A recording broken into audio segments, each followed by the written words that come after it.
evening. Sorry, I've lifted the wrong glasses this evening. So I think I've had a very good start. Anyway, onwards and upwards.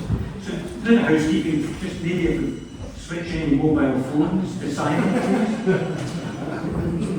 And also just to remind you all, there will be a comfort break.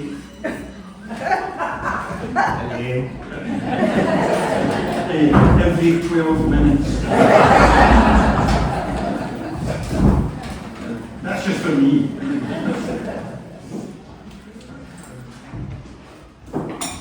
I was taken next door and hadn't sorted my papers out, so just excuse my chaos. So it falls upon me to welcome you all tonight to Kirkgate Parish Church's annual burn supper. Now, I threw in annual there just to see what kind of reaction I was going to get from the crowds, and I can tell it hasn't been down too well. I appreciate Phyllis asking me tonight to be here. I do really, because my therapist tells me that it's very good for me to talk to friends, and I'm treating you all as friends, about my health and addiction issues. And in particular, you may not all know this, but it's confession time.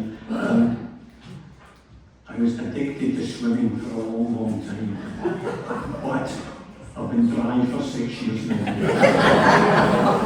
One day at a time.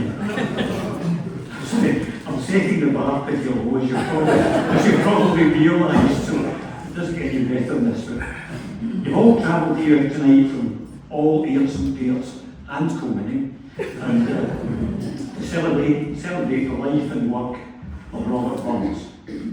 The meal, I am told by my wife, will be of high quality.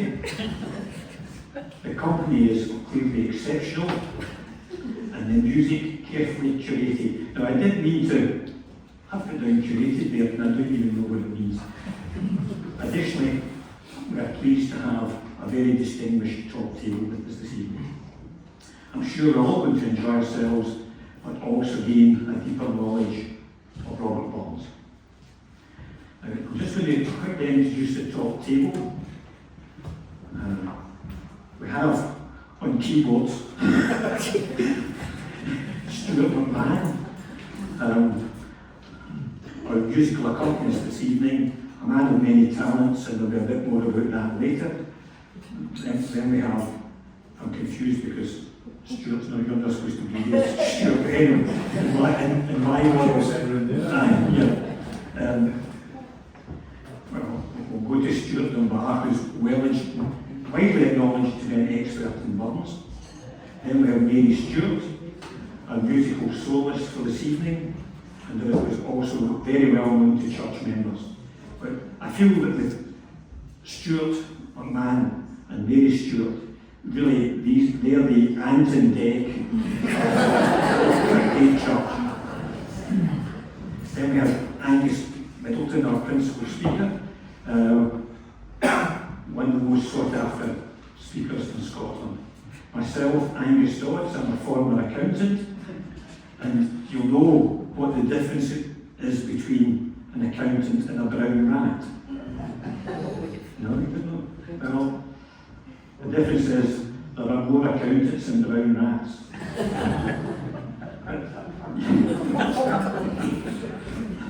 I had another one about brown rats, but my wife said it wasn't funny, and that's not particularly funny. I'm setting the bar pretty low.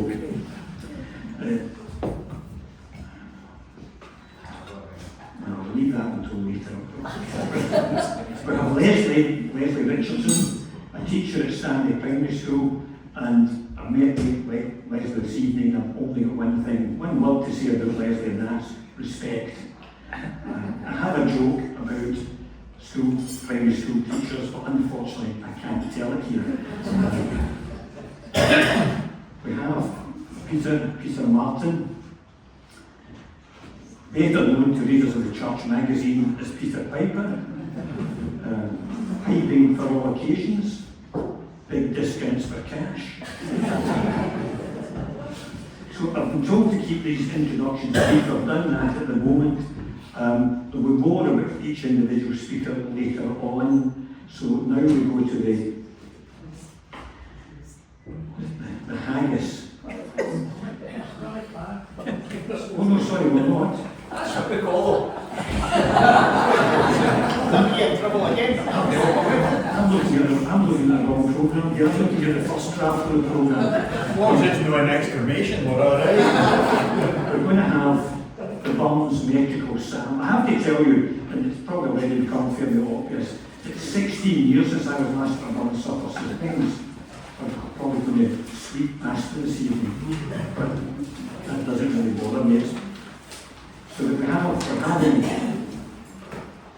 Burns Metrical Sam, just all remain seated for this, please. And rather helpfully, Stuart has put a little blurb at the top of the Metrical Sam, just telling you the kind of history of it and how it all comes about. So, Stuart, please.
While we're waiting for the haggis, please just talk among yourselves. Don't be telling any jokes, any risky jokes.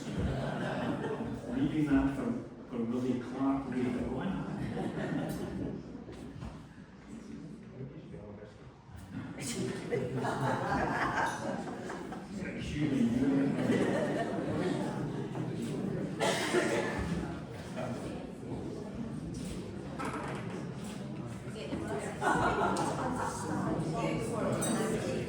While we're waiting,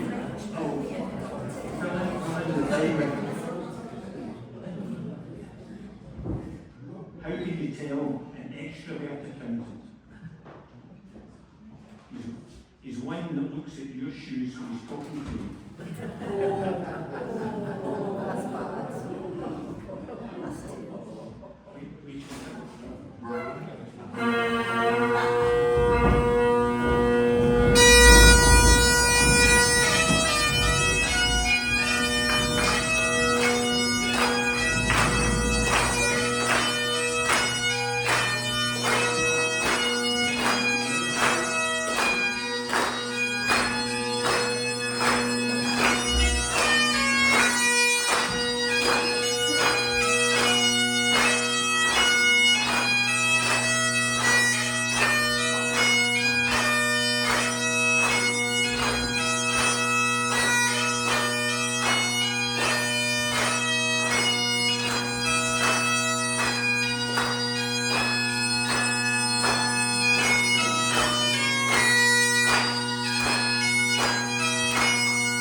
going to ask Stuart if he could address that, please.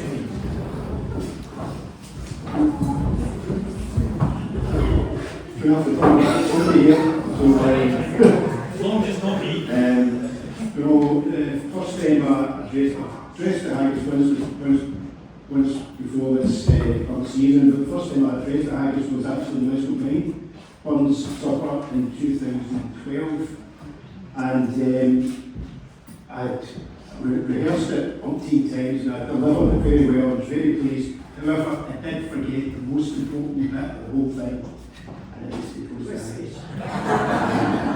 So, needless to say, I haven't forgotten that after that little episode. But given the low bar of jokes, maybe go on. How do you think the unthinkable? With a knife fuck?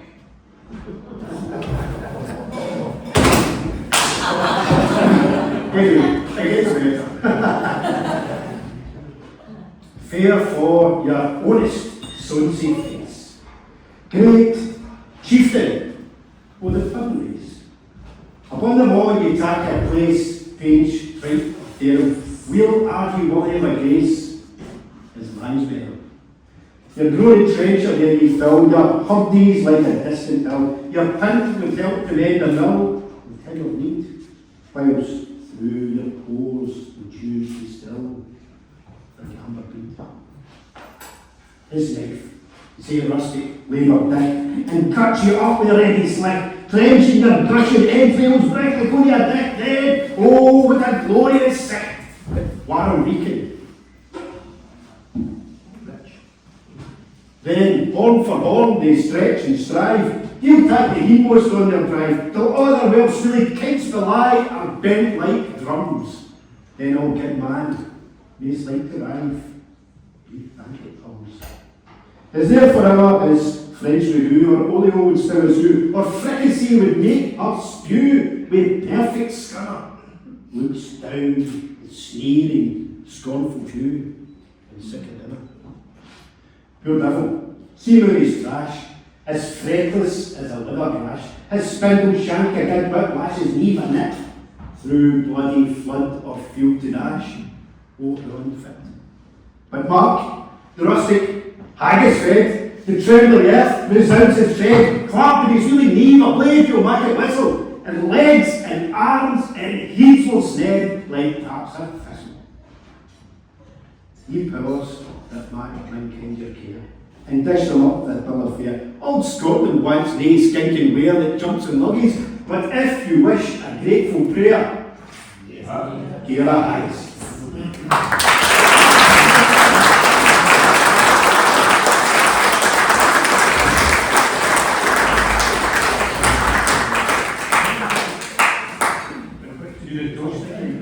Oh, so good.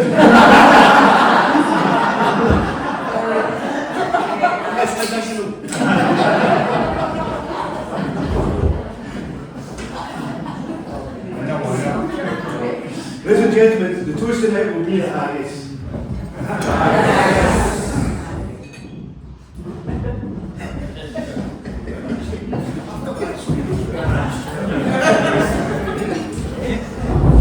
Thanks very much, Stuart. It's made me feel so much better. Moving on, now move on to the grace.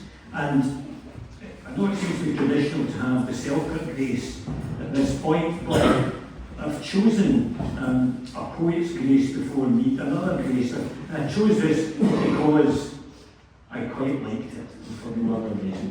So the grace is, "O thou who kindly dost provide for every creature want, we bless thee, God of nature wide, for all thy goodness lent.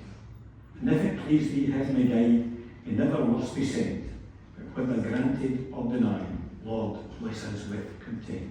Amen.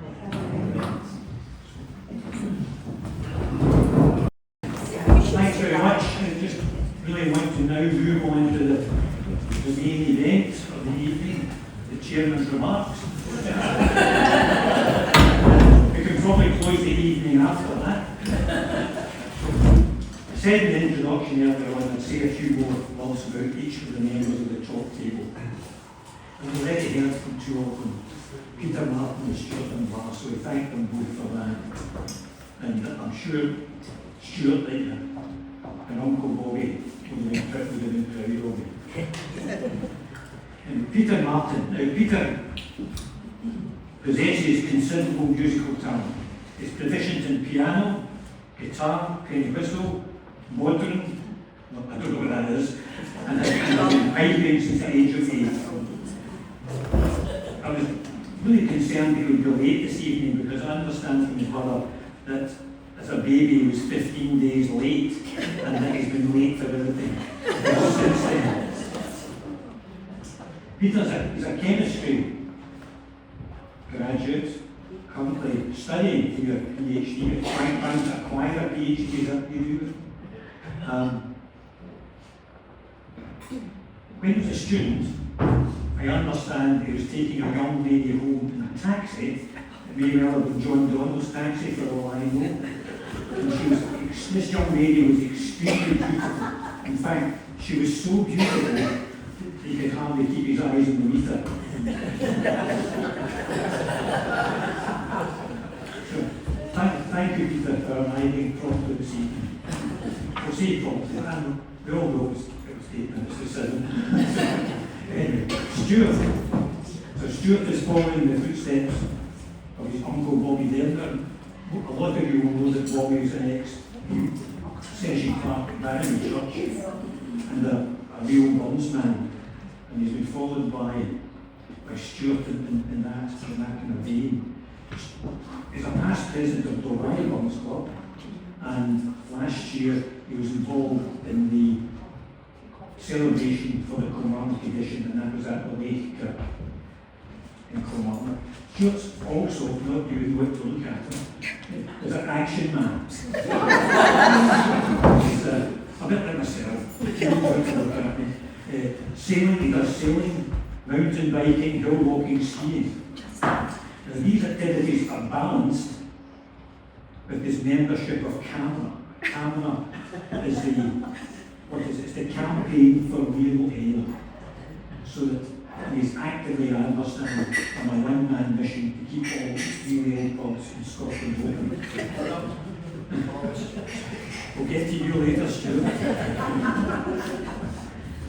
So, Stuart was out on one of his walks one evening, and he took refuge in a bar as he would.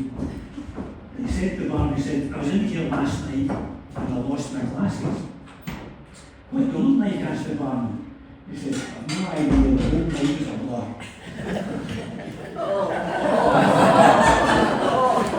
Come on, keep up. Some of these are more subtle than that. Then we have Willie Clark. Will is a respected and recognised speaker within bond circles. He's been chairman of the he has been chairman of the Garlic Bonds Club for the last 10 years. When Willie retired from the garage in Kilburn, he emigrated to the city of Largs.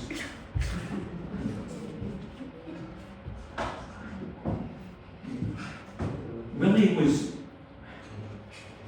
Ford Motor Company's top car salesman in Kilburn.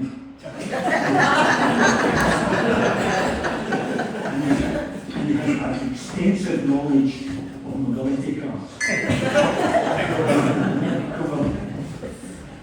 To pass his time he got to Largs, he joined various clubs and other societies. He's in fact a founding member of the Largs Hemorrhoid Society. So he's used to standing ovations. I told you I set the bar pretty low. Then we have Leslie Richardson. Leslie, an experienced teacher at Stanley Primary School. Among her accomplishments are she was West Sound's Teacher of the Year in 2009. And we have to read this out. West provides Citizen of the Year in 2018. She's an officer in the BB. Is a past president of the Ayrshire Association of Bonds Clubs and West Kilbride Bonds Club, and is currently a member of Irvine Lasses and Pussy Nancy's in Scotland.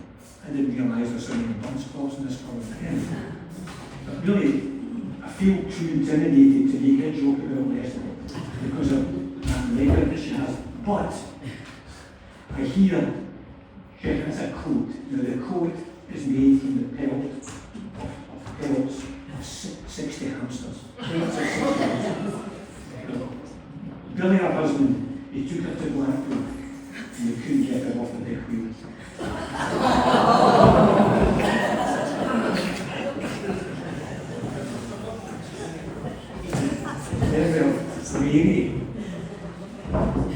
Mary is going to do a solo tonight, and she's very hard working on behalf of the church. Among other things, she plays the organ, she organises musical memories, which are very well received. Her services are always in demand, and in fact, she tells me that last night she was performing at the Auckland Talbot Social Club, and she was lucky enough to win the first prize in a raffle, which was an alibi for two. you probably don't know this, but there's a new Tesco store in Auckland.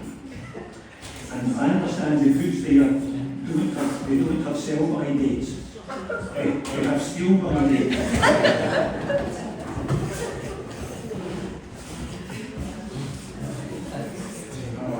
Now that this is the bit you've all been waiting for, Stuart. Stuart, man of many talents, is our accompanist this evening, works extremely hard on behalf of the church.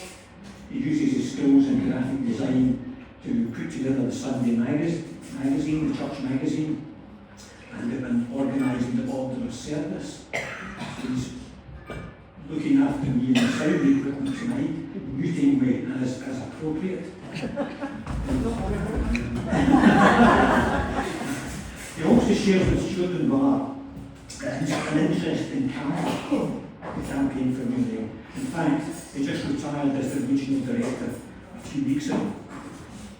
So you could say that Stuart, who's very keen on photography and has been all his days, set up the camera tonight. He's gone from camera to camera.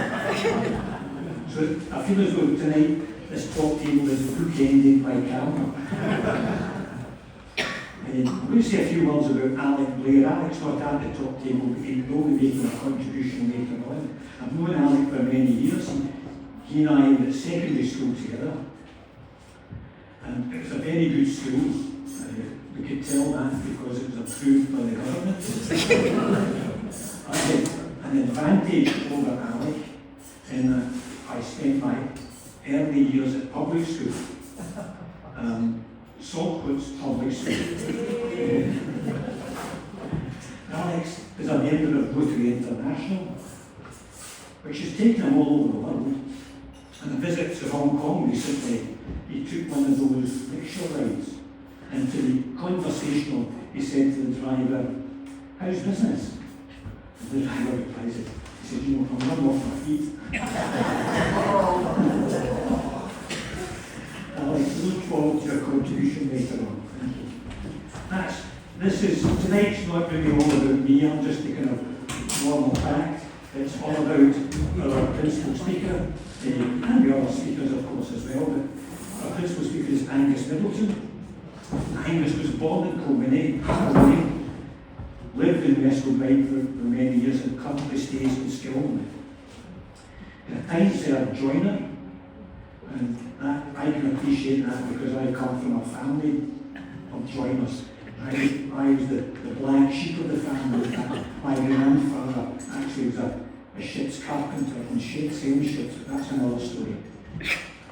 Anyway, he was a time-served joiner and then went on to train as a specialist surveyor in the building preservation industry. And also he comes from a very famous family. His father was a renowned magician and recognised his expertise in the sawing people in half illusion. And I said to Angus, I said, "Do you have any siblings?" He said, "Well, he's got a half sister and a half brother." He described himself as a bum Bonds, the highlight of his Bonds career was being the president of the Robert Bonds World Federation in 2006.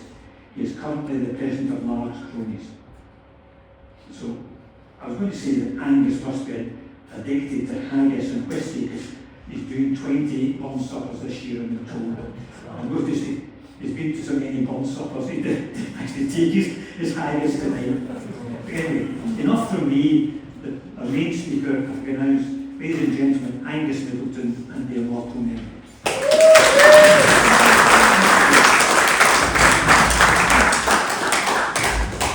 The hall is full of the young and the old, the tall, the small, the meek and the bold, do meet and agree in peace, love and unity, to celebrate the life and the works of Robert Burns.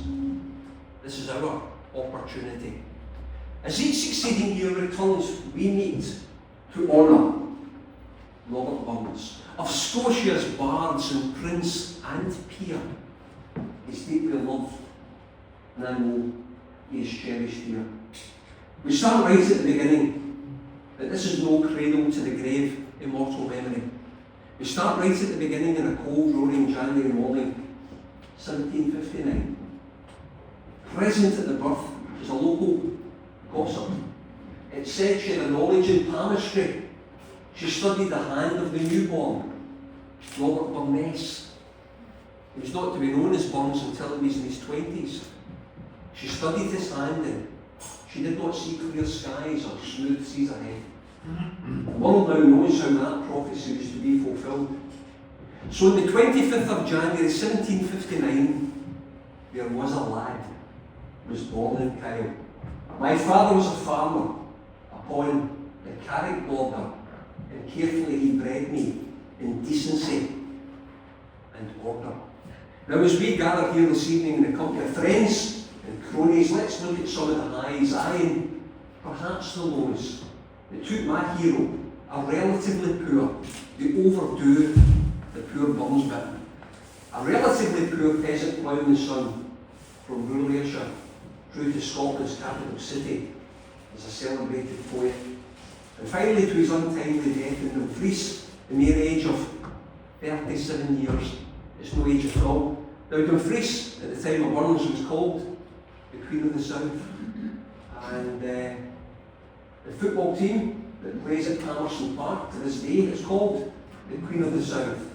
Queen of the South, and the reference there being to, it's the only Scottish club that's named in the Bible, and the reference there to the Queen of Sheba, that most illustrious of all monarchs. This is a true story. I was speaking in the Tontine, which is the mother club, Greenup Club, so you know the Tontine, the Telling Greenup. And I said that Queen of the South was the only Scottish football team to be named in the Bible. And chap shouted out, he says, Angus, you're wrong. The famous Greenup Morton are also named in the Bible. It's in John chapter 3, verse 14, and I quote, there came a shower.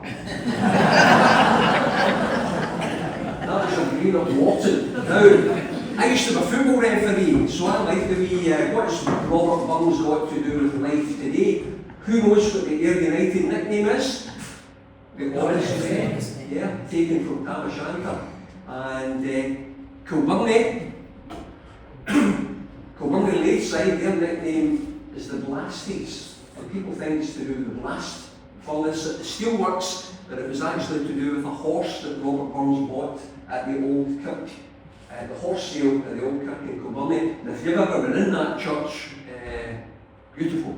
You know, with undersell it, a beautiful church altogether. So there was Robert Burns buying a horse, and in his poem, The Inventory, can we do anything with that echo shoot? Can we do anything with that? I hear it. You hear it? Ping, ping. Horrible. Right, come on. That's going wrong. Keep up. Aye. Keep up. Choose the one? No, it's all. Here we go. I thought you were going to say something bad about Kilbirnie, but it's absolutely Right, we'll give it a go. That sounds, no, not echoing. Fine, right, I'll just forget it. So here we go. Robert Burns said in his biographical letter to Dr. Moore, I never had a name in life. Did you have a name in your life? You still have a name. We must. Every one of us must have a name every single day. What does Robert Burns mean to you? To some he's simply a poet. To some a songwriter. I a song saver. I used to think when I first get involved in the Burns movement, it was all about knowing all the facts and figures about Robert Burns. It isn't. It's about evenings such as this, meeting people for the first time and rekindling with old friends.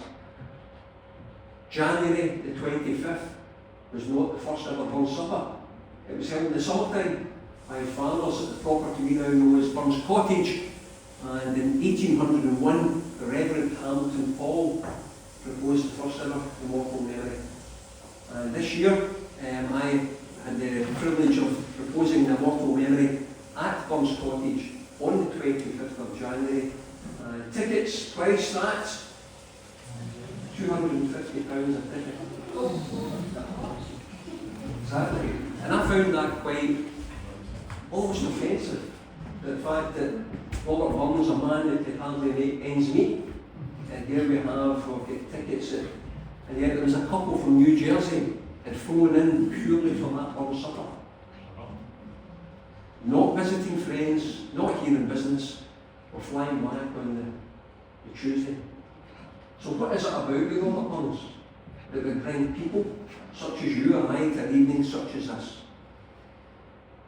Robert Burns, were you really Superman? Are you merely Superman? The choice lies with each one of us. For those of a certain vintage will remember late call. Used to love it. It was part of your life. I went to your bed at 9:30. That was it. The Reverend Jimmy Curry, Happy Quadri. Absolutely. He said he was a thief of bad gags. Yep. Really? That's it. Yeah. They were household names. They were those personalities in our country. When I first got involved, it was men such as Jimmy Curry.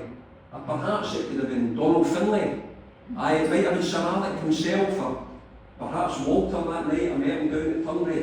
They gave me the same advice. They said, Angus, no matter what happens in your Burns journey, don't you become a name dropper.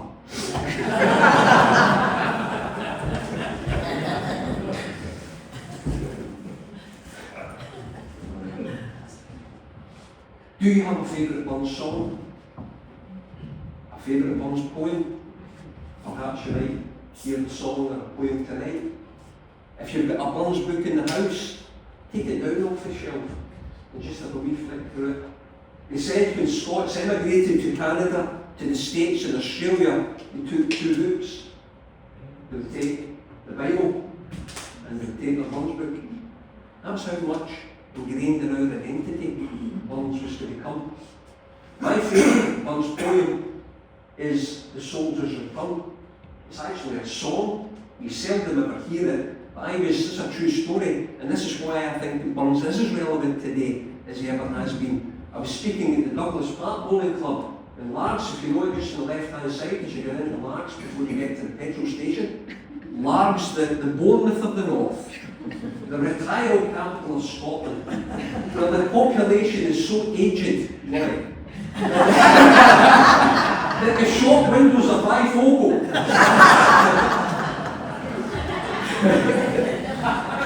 So I decided this night, rather than recite The Soldier's Return, I was going to sing it. Now, I'll give you a wee sample of it. Essentially, while Burns was a pacifist, but he had a fascination in uniform.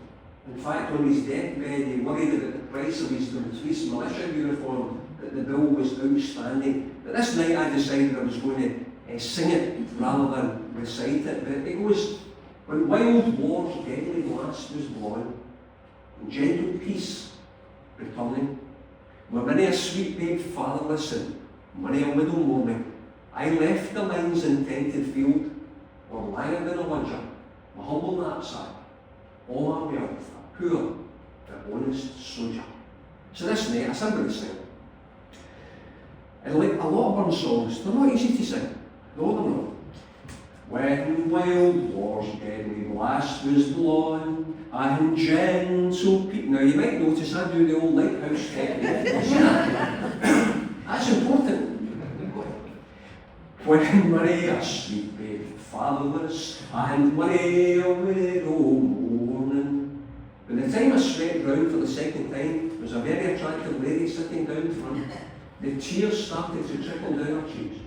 Oh, with Marie a sweet babe, fatherless, and Marie a widow. By the time I get back round, I said, oh my goodness. Now I thought my preamble has hit her one ear. I think her father has been a soldier and he's fallen at the front of the Second War. The first interland story we across and a wee quiet one. See, I couldn't help but notice she get quite emotional when I was singing The Soldier's Return. I take it your father was a soldier. And she looked right into my face and she said, no son, my father was a singer.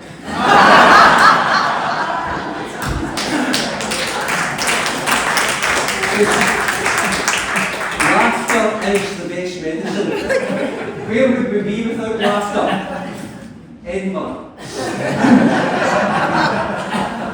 And so was Burns wants to go through to Edinburgh as a celebrated poet. He wanted that because he said, I never had a name in life.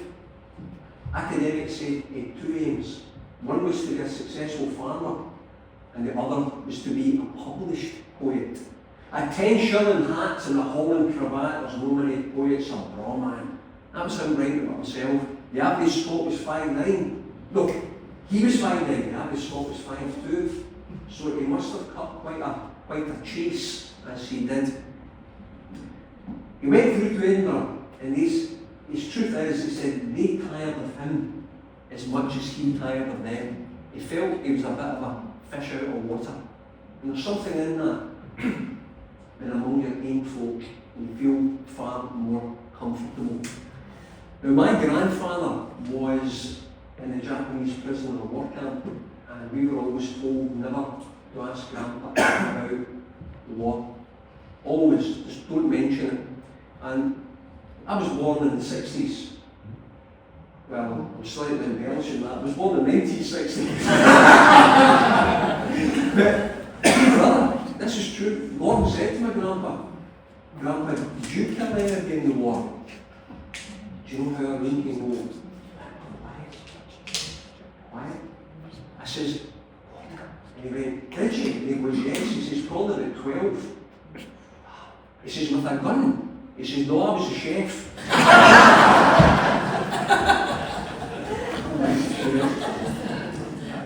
So he walked up Loudon Street and he heard for the first time, there goes Poet Burns.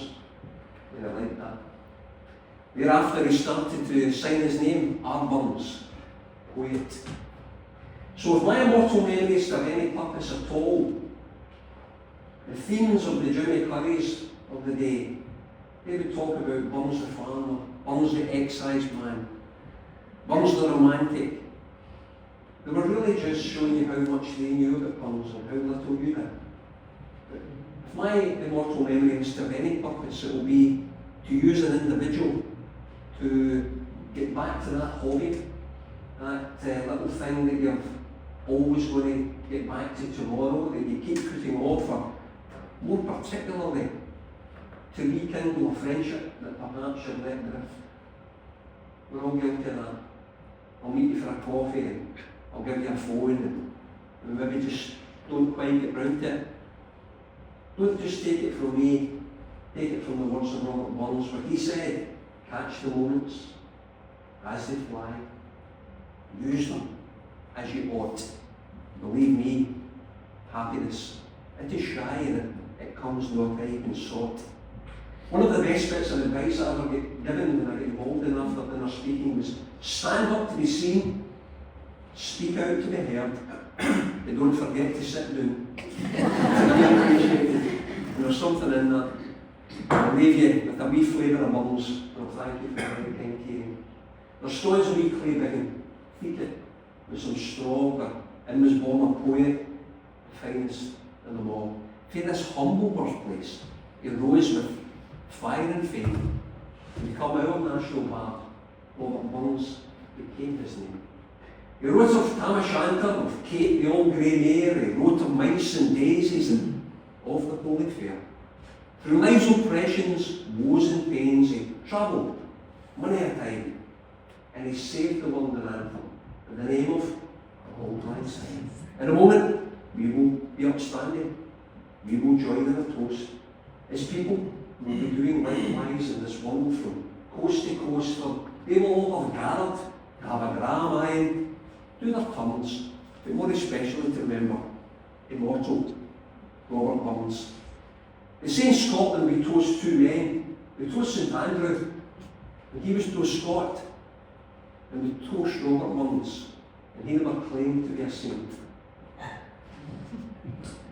I said to my friend, when I ask you to rise and drink with me the immortal memory of Robert Burns, what do you think? And he says, honestly, and I says, ah. He says, I just usually look at the time to see how long you've been up. That was too good enough for me. I said, I've got to make it more powerful than that. So when I said to you about that aim, that little thing, hopefully everyone put something there for you. And I'll ask you to rise silently. And this is my poignant moment. So rise, put your glass in your left hand.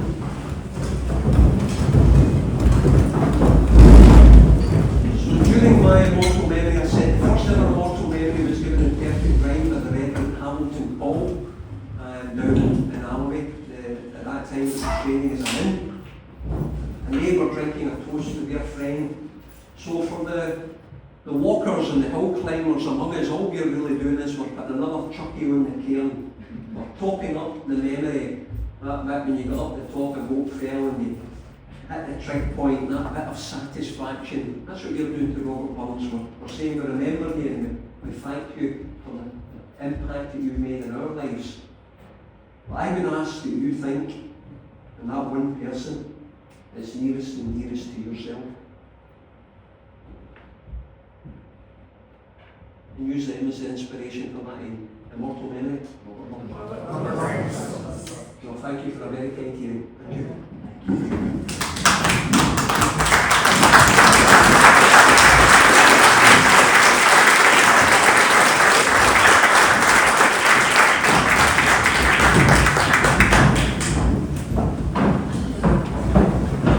Thank you very much, Angus. Something Angus said there just triggered a thought I heard on television this week.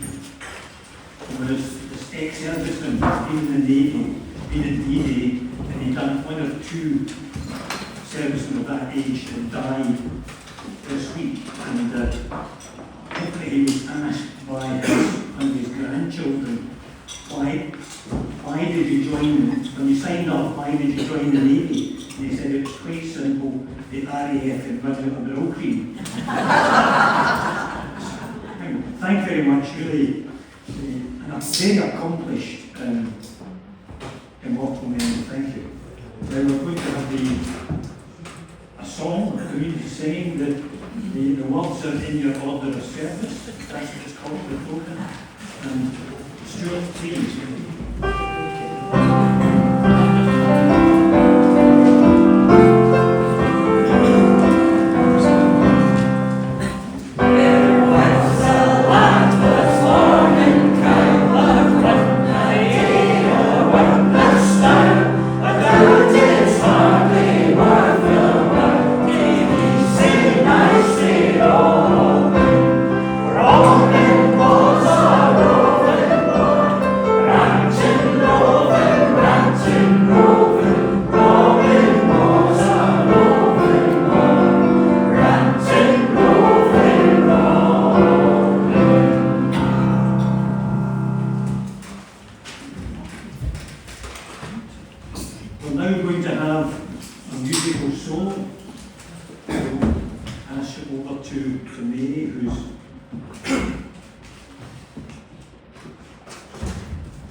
Taking note of what Angus said, stand up straight, crouch out. Very sure. Mary, thank you. As a surprise, it's not on the programme. To start off, I'm going to try and sing one of Burns's very well known songs, A Man's a Man.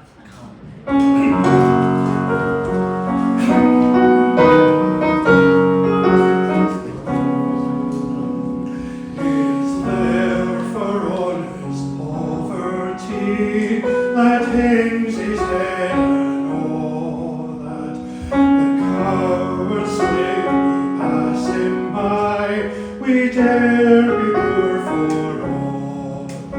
for all that and all that, our toils obscure and all that, the rank is but the guinea's stamp, the man's the guard for all that. What though unhamely fair we dine, we're odd and grey and all that, their fools their suits and knaves their wine, a man's a man for all that, for all and all that, their tinsel show and all that, the honest man nowhere save is king of men for all that. We see on working God our Lord, o'er struts and stairs and all that, the hundreds worship at his word, he bought a roof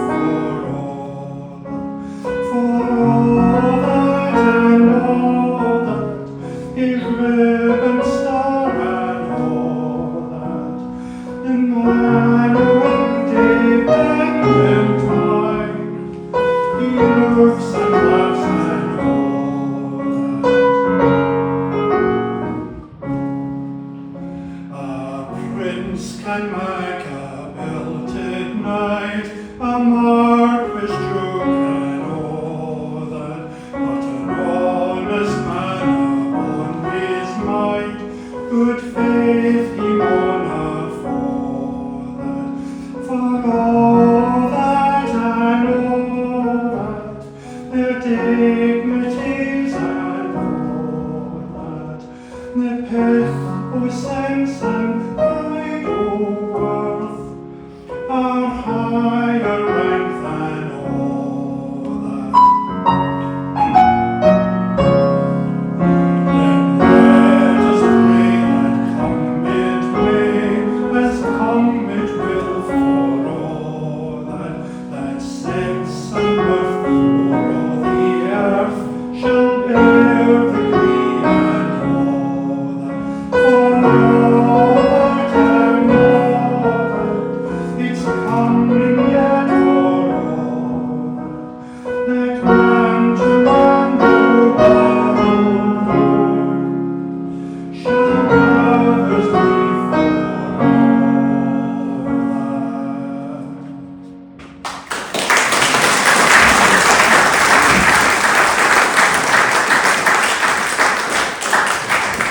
Thank you very much, Stuart and Mary. Mary's something to play. All right. Well, I was just going to say, well, thank you very much, Stuart. That certainly brought a tear to my eye.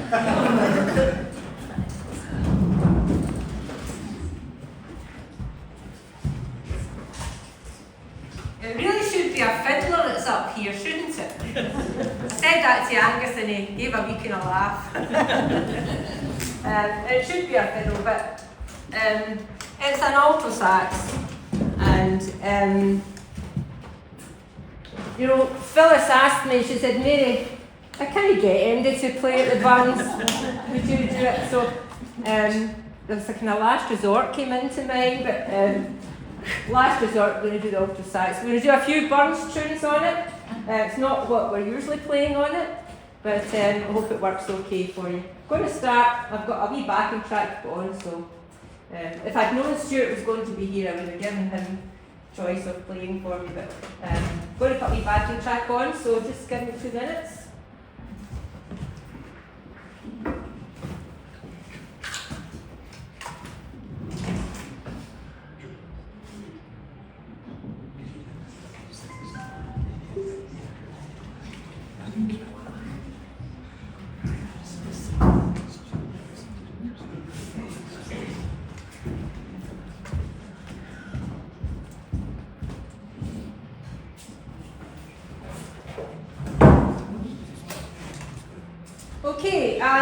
one I'm going to play for you tonight is John Anderson, My Joe.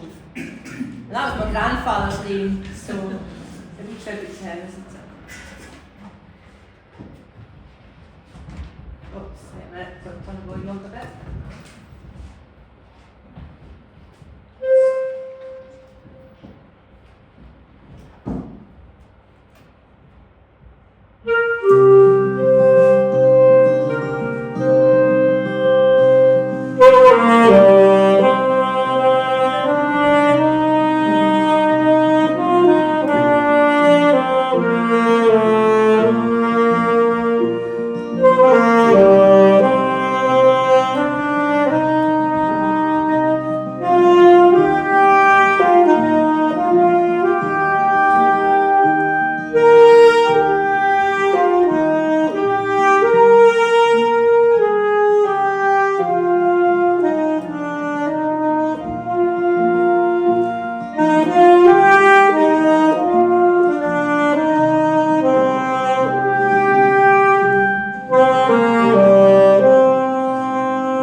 Feel free to sing along.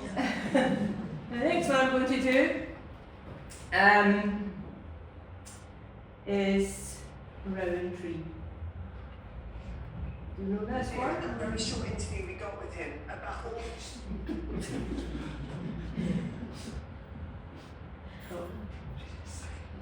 And it's very quiet, isn't it? Hear it then, before it starts.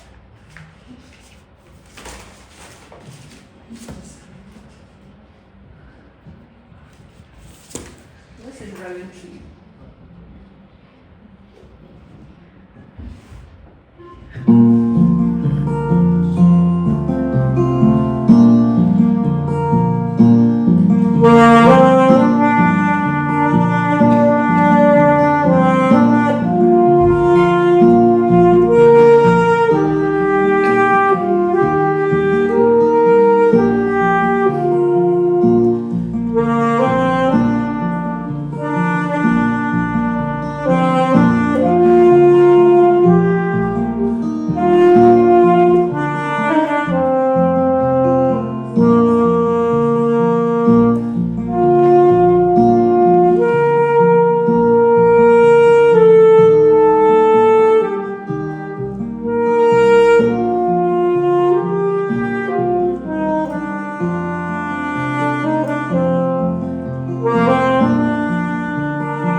Sunday title.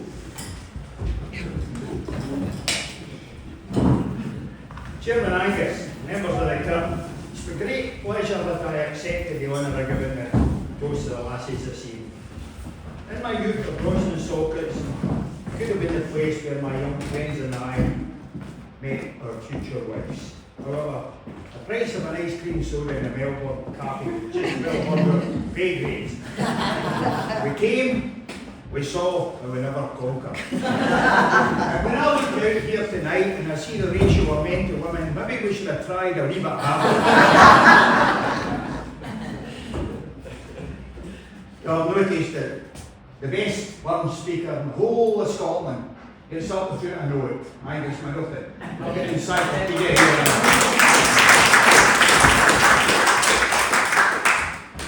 I've known Angus for many years. I'm Angus, and I thought tonight he was superb. I expect a like note as well for you, but anyway, toasting the lassies, a tough gig. I remember pouring my wife a glass of red wine, and her saying, "I don't know what I'd do without you." And I said, "Is that you're the wine talking?" She said, "No, I'd be talking to the wine." I do understand the delicacy of the marital hierarchy and who wears the trousers. Forgive me on occasions tonight, I forget. To be asked to poke some gentle fun at the fear of sex becomes a whole new intimidating ballgame. The world has moved on since this toast was first proposed, the likes of which Robert Burns himself could never have contemplated. Only yesterday a friend let me know of his situation over the East Coast by email, and the email read like this: "Dear Wally, be careful during the burn season if you are speaking. Only yesterday after a heavy snowfall I made a snowman for the kids, and shortly after that a woman passed by and asked why I had made a snow woman. So I made a snow woman. Next my feminist neighbour complained about the snow woman's voluptuous chest, saying it objectified women everywhere. Shortly after that, the gay couple living nearby threw a hissy fit saying it should have been 2 snowmen instead. 5 minutes later, the vegans at the end of the lane complained about the carrot. Carrots are food and should not be used to decorate snow fires. As if it couldn't get any worse. A transgender man, woman, or whatever asked why I hadn't made one person with detachable parts. Now I'm being called a racist because the snow couple are white. To make matters worse, the Muslim gent across the road demands the snow woman wears a burqa. Then the police arrive saying someone has been offended. My feminist neighbour pipes up again saying the snow woman's broomstick depicted women in a domestic role. 10 minutes later, a council equality officer arrived, threatening me with eviction. Then a TV crew from the BBC turned up and asked me the difference between a snowman and a snow woman. I answered, snowballs. And now I'm being called a sexist. I was then on the 6 o'clock news as a suspected terrorist, a racist, a homophobic, a sensibility offender bent on stirring up trouble during bad weather. There is no moral tale here, Willie, just a view of the world in which we live. So be careful if you are proposing any toast during the burn season. We should worry about the young people of today. How do they meet? In days gone by, when I was a boy, we would go to the dancing, and there with luck we would meet a young lady, pluck up the courage to ask her out, and even more courageously eventually ask her father if we could get married. Aye, face to face. Her father, of course, had to ask her mother if it was okay. Is it all done by social media now? Of course, you could just be as lucky as this man. A lady walking down the street thanked a kindly passer-by, for he had been a gentleman and caught her flying loose glass eye. He cleaned it with his handkerchief and then handed it her back. She said, "Sir, what is your name?" He answered, "My name is Jack." She said, how would you like to take me out? I do hope you will not say no. He answered, do you always ask men out, even those you do not know? Oh no, she said, please believe me, or you will make me cry. The only men that I ask out are the ones who catch my eye.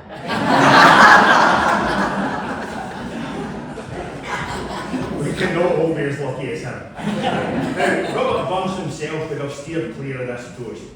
It is well known that although he died aged only 37, he most definitely wooed the lassies. He definitely wooed Jean Armour, possibly wooed Agnes Macklehose, and Highland Mary Campbell, Jenny Cloud, and Anna Park, and Betsy Payton, and so on. So Rab would be the perfect man to deliver a wonderful toast to the lassies. However, he could also poke gentle fun at them too. And Wally's wife, he did just that. Wally wassled well between the spot the cried at Lincoln Doody, and Wally was a worse get could stun a plot with anybody. He had a wife. She was doing Dinkler Maggie was her mother, same wife as Wally had when he gave one for her. She had a knee, she had but in the cat had two of the very colour 5 roosted teeth her by a stump and a clapper tongue would be from up. Her nose and chin would fect each other. Sick a wife as Wally had. I wouldn't give one for her. She'd bow off tension, he limping leg 100 shorter, she twisted leg, just to balance fair and knock her quarter. She had a hump upon her breast, between her upon her shoulder. Sick a wife as Wally had a when he gave one for her. Now all Bodrin's by the angle sits, and we have looked her face a wash. But Wally's wife was no such thing. She dick her grinsy, with a hash and with Wally knees with midden creoles and John face and foul and all that matter. Sick a wife as Wally had when he gave one for her. That was Wally Wassell. Our man could also pen some of the most beautiful love songs. My favourite is My Love is Like a Red, Red Rose, that's newly sprung in June. My love is like a melody, that's sweetly played in tune. So fair art thou, my bonny lass, so deep in love am I, and I will love thee still, my dear, till all the seas run dry. Till all the seas run dry, my dear, and the rocks melt with the sun, and I will love thee still, my dear, while the sands with tide hae run. And fare thee well, my only love, and fare thee well a while, and I will come again, my love, where 10,000 miles. Beautiful words with meaning. Words Scotsmen of today can only recite. We are, of course, just as passionate. We're just not as poetic as Rabbie, as you can see from this millennium love poem.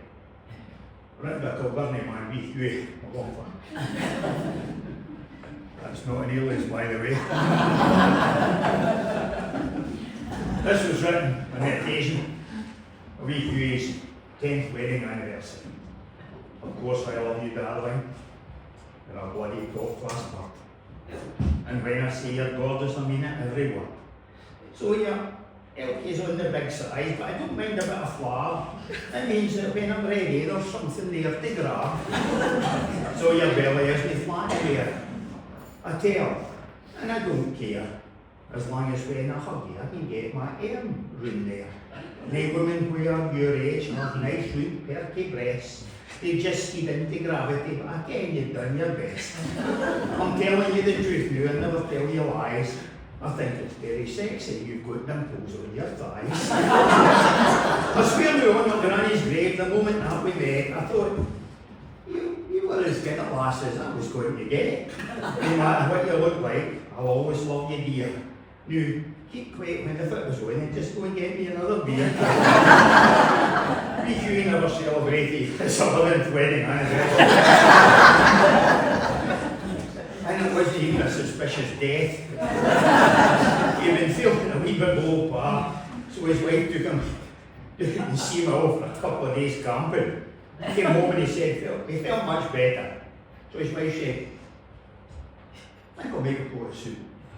Not doing the bottom again and get a couple of carrots. So he did. She's working away in the kitchen, and nothing like that. She didn't, there he was, all the girl, stone dead. Right away, she phoned her daughter. She said, I was making a pot of soup. I sent your father down the bottom again for 2 carrots. And he's dead. And the daughter says, oh ma, what are you going to do? She said, what are the things I had in the carrots in the cupboard.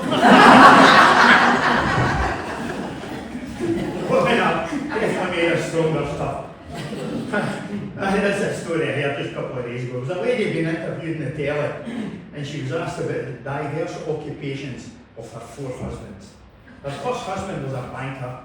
Her second husband had been a circus ringmaster. Her first husband had been a preacher, and her 4th husband had been a funeral director.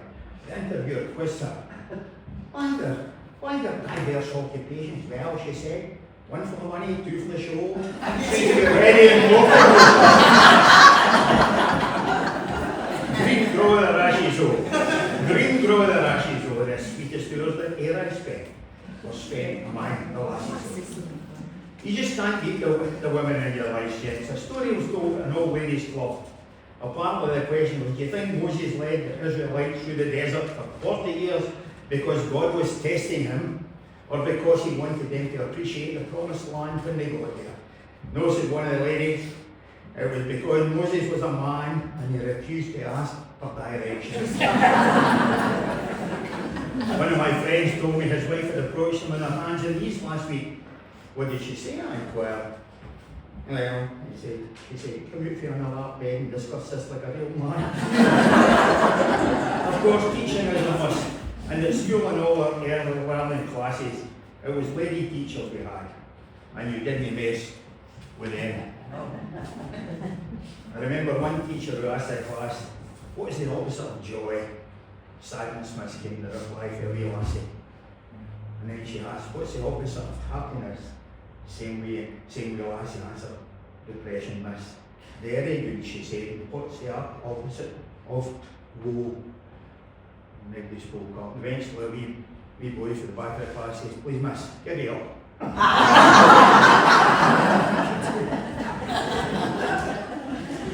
That same lady teacher thought she would try some really complicated words from the same class. And she said, she asked the class, what is inertia? N-I-E-R-T-I-A. And the answer, the boy eventually said, please miss, I know what's inertia. I've got some sockets in West Kilbride. So you can understand why learning was a must. And we thank all these hard-working teachers for that perseverance and understanding. It's said it takes a man a lifetime to learn about and understand women, and I'm not sure if that's quite long enough. Now, as Scotland becomes more cosmopolitan, we Scotsmen must contend with not only our very unique, beautiful, intelligent, and superhuman women. Yes, superhuman. Most Scots wives can tell from upstairs in the bedroom if their men have been in the biscuit tin. Right? Up to these. But more and more we have to contend with the female species of other nationalities. I went recently into a Chinese takeaway in Kilkirkgate, and the wee woman behind the counter shouted, "Watch your walk!" I said, "Chicken curry, please." "No, Uncle," she said, "watch your walk, it's just been banged up."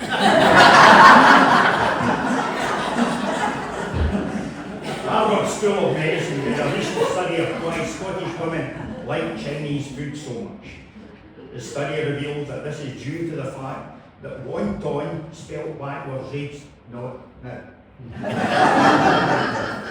man I know just hired a European cleaner.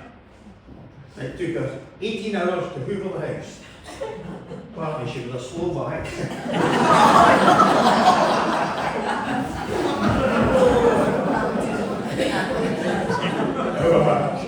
We all get hit old. We're all getting older. Eventually, an old friend of mine who at the grand old age of 89 was persuaded to get remarried to a lady of a similar age. He explained the pitfalls of such an action by way of a song. And like Angus, I'm going to sing it. It goes with the tune of Side by Side, but you don't need to give me any help. I couldn't carry a tune if my life depended on it. It goes like this. We got married last Friday. My girl was right there beside me. Her friends were all gone. We were alone, side by side. We were so happily wed when she got ready for bed. Then her teeth in her hair. She plays on her chin, side by side. One glass eye so tiny, one hearing aid so small. Then she took her leg off and threw it on the chair at the wall. I stood there broken hearted. Most of my girl had departed. I should have slept on the chair. There was more over there.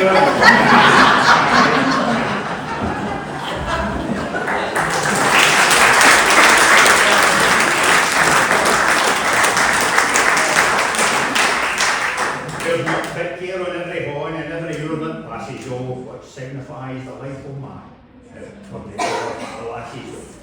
Robert Burns loved poetry, and in many of his haunts as he met with his cronies, he would listen to other people's work.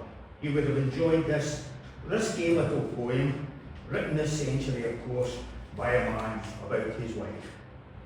You will, I'm sure you will understand it and recognise the book when it comes out. The missus bought a paperback in Saltwoods one day. I had a look inside her bag. It was 50 shades of grey. Well, I just left her to it, and at 10 I went to bed. An hour later she appeared, and the sight filled me with dread. In her left hand she held a rope, and in her right a whip. She threw them down upon the floor, then she began to strip. Well, 50 years or so ago I might have had a peep, but Mabel hasn't weathered well. She's 94 last week. And watching Mabel bumping grind could not have been much grimmer. Things went from bad to worse as she toppled off her seat. She struggled back upon her feet a couple of minutes later. She put her teeth back in and said, "I am a dominator." Now if you knew her, Mabel, you see just why I split her. I'd spent 2 months in traction for the last complaint I had her. She stood there nude and naked, bent forward just a bit. I went to hold her sensual like, and I stood in her left foot.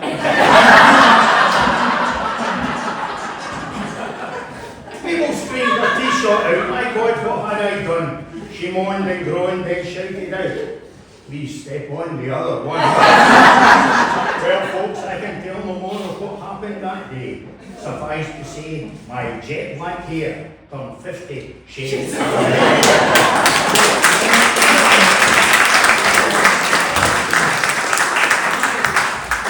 The true stories are the best. Of course, it's not only in old days that we men have a problem with fair sex. We may, gentlemen, be easily persuaded.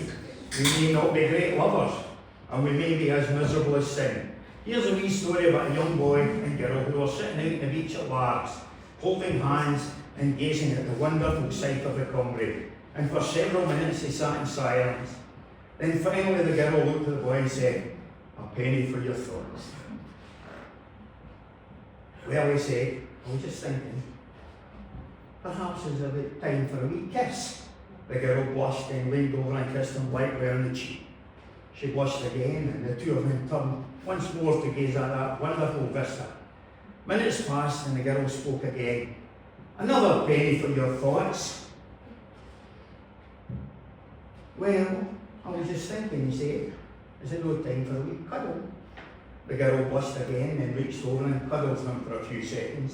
They both turned and looked at that wonderful vista once more, which was looking better by the minute, is what they said. Then she turned yet again and said, "A penny for your thoughts." He said, "I was thinking, perhaps it's about time you let me put my hand on your leg." She blushed again and took his hand and gently put it on her knee. The two of them turned yet again to look over the sea. "Another penny for your thoughts," she said. Well, the young man's brow furrowed and he said, "My thoughts are a wee bit more serious this time." "Really?" the young girl said, whisper filled with anticipation.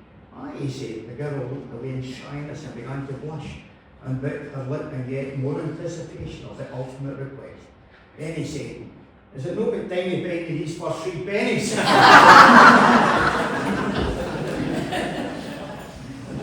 "But give me a canny ewer at me, my arms about my dearie-o, and warly cares and warly men may I go."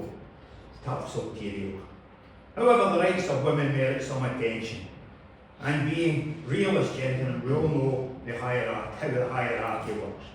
The women in our life, starting with the mother, of course, protective as a mother hen only, want the best for her son.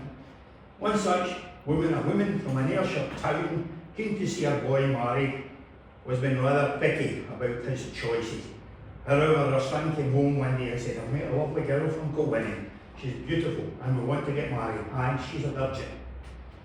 "Over my dead body," said the mother, "if she's no good enough, the boys are Kilwinning, she's no good enough for you."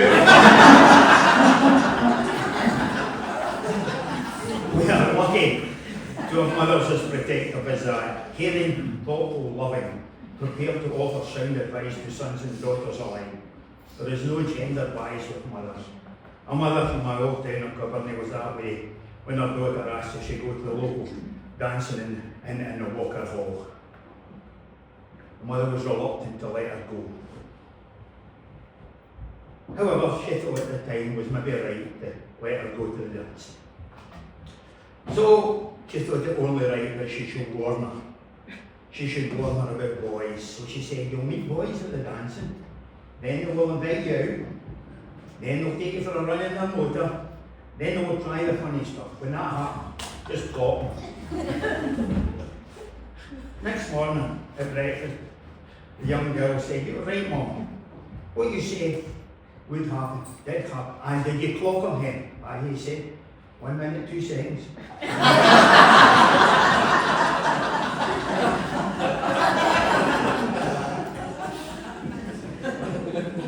Young girls, now much led by the example of their mothers, are doing everything.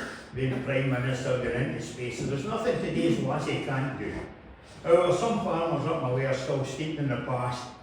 One farmer who had 4 sons and 1 daughter very much did not want his daughter to be a farmer. She, however, was desperate to be a farmer and milk the cows, drive the tractor, cut the hay, and the farm was well known for its prize bulls. In fact, it had many winners in that category all over the country, and the young girl had learned all about that. One night, when her brothers and her father were at a farmer's meeting, knock came to the door. She entered and the man asked, "Is your fare in?" "No," she said, "he's at a farmer's meeting, but if you've come about the prize bull, it charges £50 a time for it and it's guaranteed." "No come of your prize bull," he said. "Well, we've got another bull. He only charges £35 a time for it. No guaranteed. No come about that bull." "Well, we've got a tough bull. She only charges £15 a time for it, but it's no guaranteed at all." "Oh," she said, "no come of your other bull. I'll come up with your brother Hugh, he's got my daughter in to bother." "Oh," she said, "you'll need to come back and Mum, I don't know what he charges for your Hugh." Old nature smeared for lovely years, her noblest work she clashes over. Apprentice horn she tried and man, and then she made the lasses. There is a duty to be done, and it's time new that I begun, and wonder what Lord Ralph would say about the lasses all today. I wonder what his thoughts would be if our teenagers he could see, with denim trousers, tinted hair, and young thick jerseys that they wear, with creepy shoes that look like clogs and curtain rings. How afraid their looks, he wouldn't be inclined to boast, he'd probably just scare up the ghost. Their lovely eyelids painted blue, or camouflaged with other hue, present a weird-like apparition, like someone low in sound condition. Their black eyelashes lying in sleep, black lead brushed each day of the week, yin pencil marks they often seen right in the corners of their eye, are meant to make their optics braw and mere light footmarks all across. Sheer vandalism, I would say, to libel nature in this way. There's there a man that dares to grouse about the antics of his spouse, ignoring all the things he'd miss if in a state of single bliss. Nae wife to help with his concerns, and tact command o' all he earns. To hae the purse strings in their field and keep him on an even keel, to buy the food and pay the rent and try to live in sweet content. But still the lass is his best friend, the raving beauty through his head. So I'll put my case to rest and say to women, you are indeed the best. And to prove that, a last story, a store that sells husbands that's opened up in Glasgow. Any of you visited? You've been there, have you? Right. Where a woman may go to choose a husband. The instructions at the entrance are a description of how the store operates. The sign reads, you may visit this store only once. There are 6 floors, and the value of the products increases as the shopper ascends the floors. The shopper may choose an item from a particular floor, or may choose to go up to the next floor. A woman goes to the husband's store to find the husband. On the first floor, the sign reads, Floor 1. These men have jobs. She's intrigued, but continues to the second floor where the sign reads, Floor 2. These men have jobs and love kids. That's nice, she said, but I want more. She continues upward. The third floor sign reads, Floor 3. These men have jobs, love kids, and are extremely good looking. Well, she thinks, but is compelled to keep going. She goes to the 4th floor where the sign reads, These men have jobs, love kids, are extremely good looking, and help with the housework. Oh my goodness, she exclaimed, but still she goes to the 5th floor, and the sign reads, Floor 5, these men have jobs, love kids, are extremely good looking, help with the housework, and have a strong romantic streak. She is sorely tempted, but goes to the next floor where the sign reads, Your visitor number 35,456,000 to this floor. There are no men here. The floor only exists as proof that women are impossibly pleased. Thank you for shopping at the husband's store.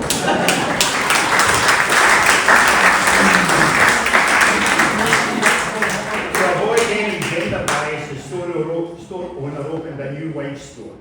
The first floor had wives that love sex. The second floor had wives who love sex, have money and like beer. The 3rd, 4th, 5th and 6th floors have never ever been visited. I apologise unreservedly for these perhaps little crude, perhaps a little risky stories. Nevertheless, they're all true. While creating husbands, God promised that good and ideal husbands would be found in every corner of the world. He then, of course, made the world into its history. Gentlemen, I have no problem reading again, possibly the best verse from Green Grow the Rashes. All nature spheres the lovely dears, her noblest work she classes of. Her prentice on she tried and marked, and then she made the lasses. And who are we to disagree with Mother Nature? Before we rise to toast the lasses, a few lines just to remind the lasses how thoughtful, how caring and generous we men are, and to remind ourselves, gentlemen, of the pain we have to bear. Snug in your bed, a winter's night, frae wind and blast your habit tick. You couldn't have been a loser sheep, and soon you're dropping off to sleep. When all at once your pieces shattered, your random thoughts are quickly scattered.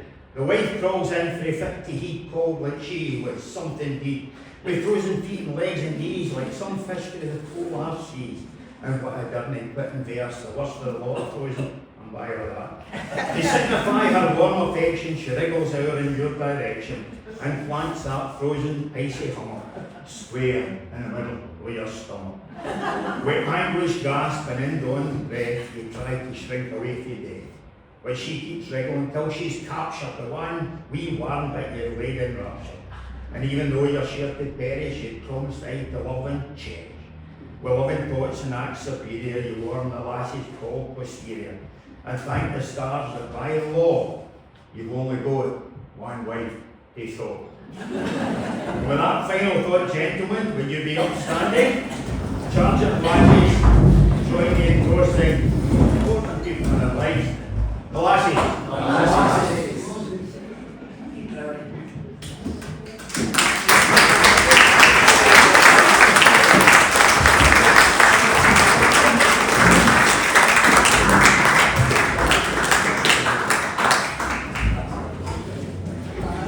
Thank you very much, Tony. That was both amusing and instructive.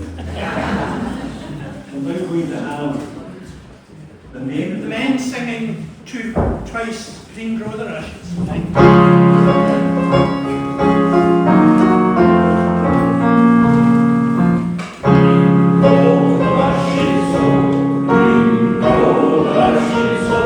Sweetest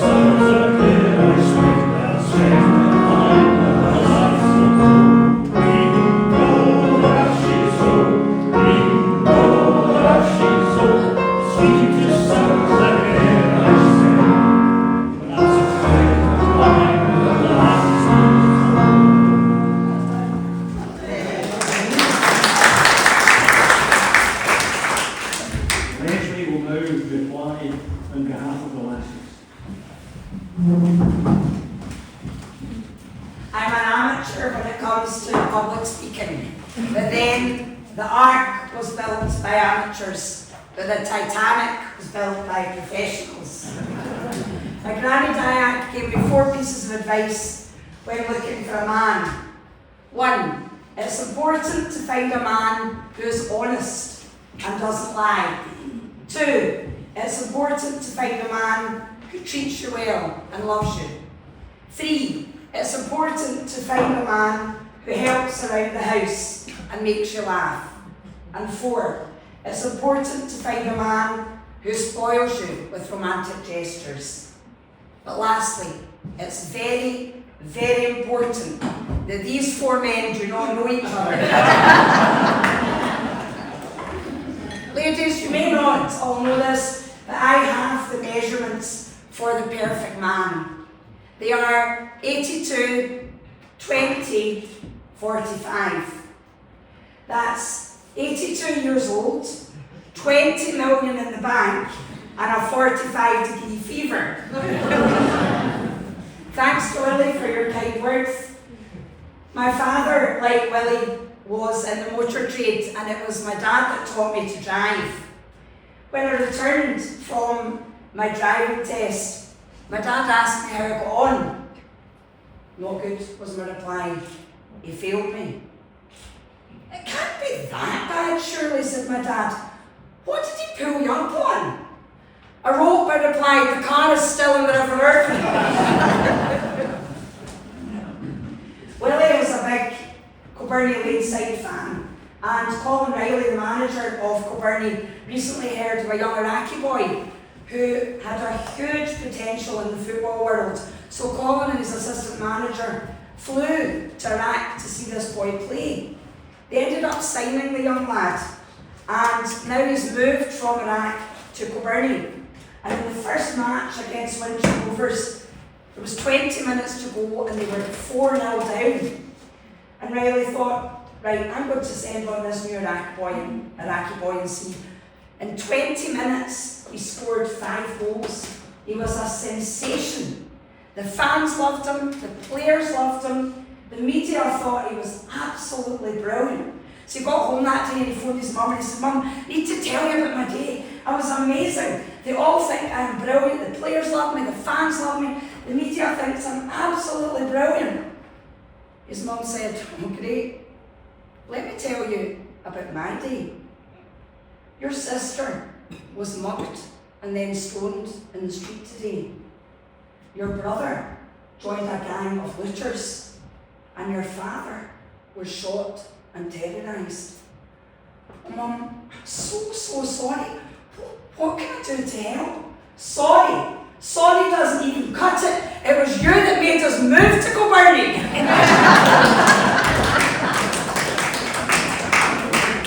Before Christmas in the staff room, we were talking about what would have happened if it had been 3 wise women and not 3 wise men that turned up at Jesus' stable.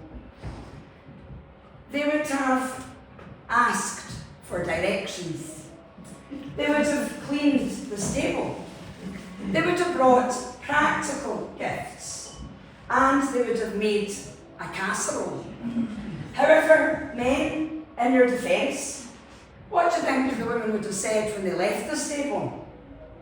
Did you see the sandals Mary was wearing?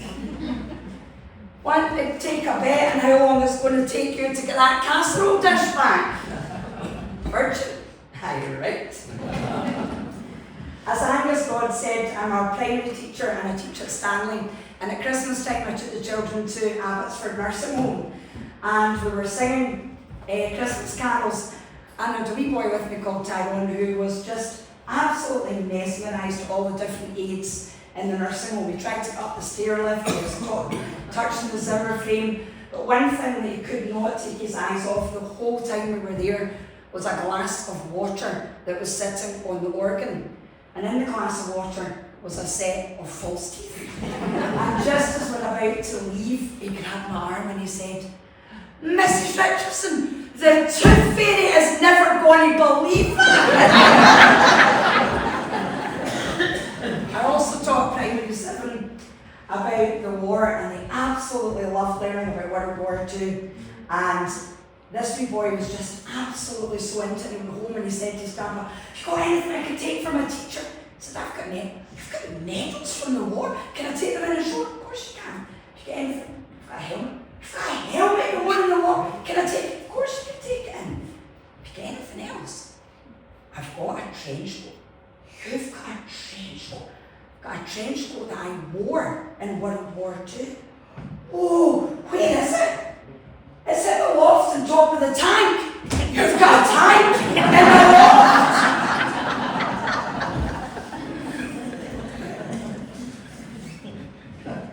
Also, when I was a student in Glasgow, I had a wee girl in my class that wet herself. So at the end of the day, I said, "There's the clean pants. There's your clean pants." I said, "Make sure you take them home, bring them back to me tomorrow, all cleaned and washed." Okay. So the next day I was on this service bus, and the wee girl got on with her dad.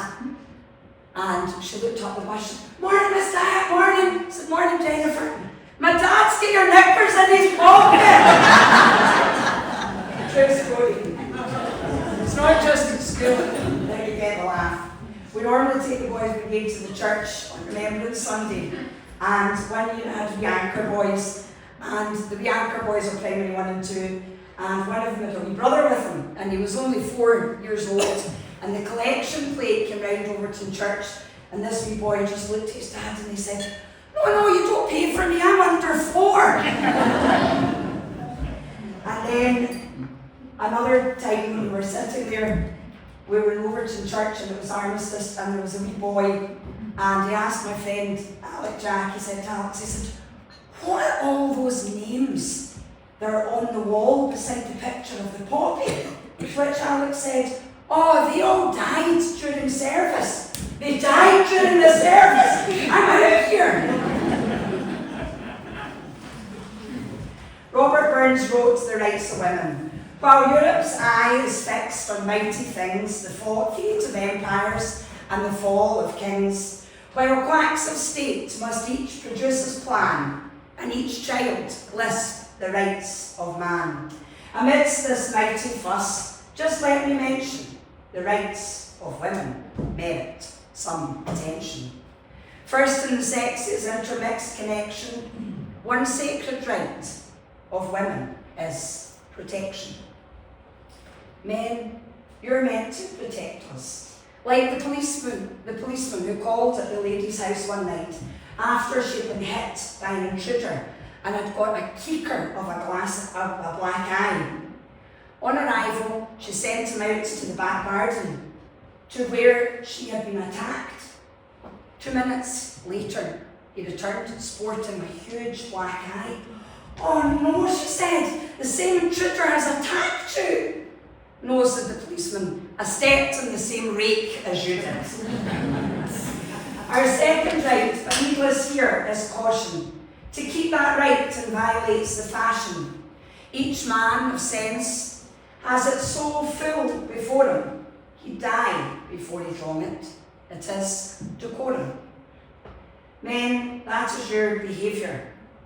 Burns wrote a poem about this, entitled Epitaph on a Wag in Mauchline. Lament him, Mauchline, husbands o, he often did assist ye. For had you stayed whole weeks awa, your wives had ne'er missed ye. Ye Mauchline bairns, as on ye pass, to school in bands together, oh, tread ye lightly on the grass, perhaps he was your father. While on the subject of behaviour, gentlemen, never give us women the silent treatment, because you are just not equipped for these contests. One night, a man and lady were giving each other the silent treatment and went to bed, still not speaking. Neither wanted to be the first to give in. However, the man realised that he would need his wife to wake him at 5 a.m. for his flight.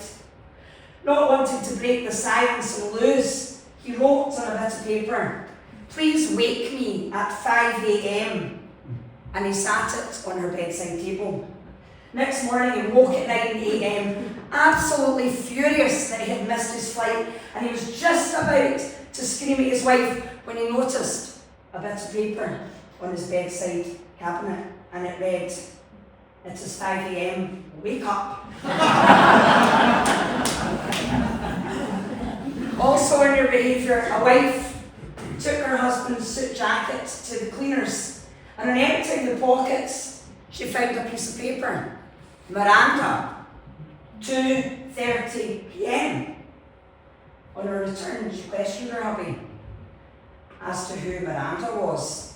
To which she said, "Oh, that was a horse I put on at the Grand National."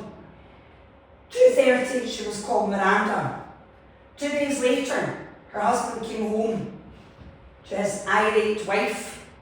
She opened the door and shouted, "Your bloody horse phoned!" For right, the third, our last, our best, our dearest, the right to fluttering female hearts, the nearest, which even the rights of kings in low prostration most humbly own. 'Tis dear, dear admiration. That's right, gentlemen, you've to admire us. Robert Burns certainly admired the women. From his first charmer, Hansel Nell, who he met at 15 years old, and whom he penned his first ever poem for, which was, "Once I loved a bonny lass, and I love her still. Whilst that virtue warms my breast, I love my handsome Nell. A bonny lass, I will confess, is pleasant to the ee. Without some better qualities, she's no a lass for me. Nelly's looks are blithe and sweet, and what is best of all, her reputation is complete, and fair without a flaw. They say that behind every man is an even greater woman.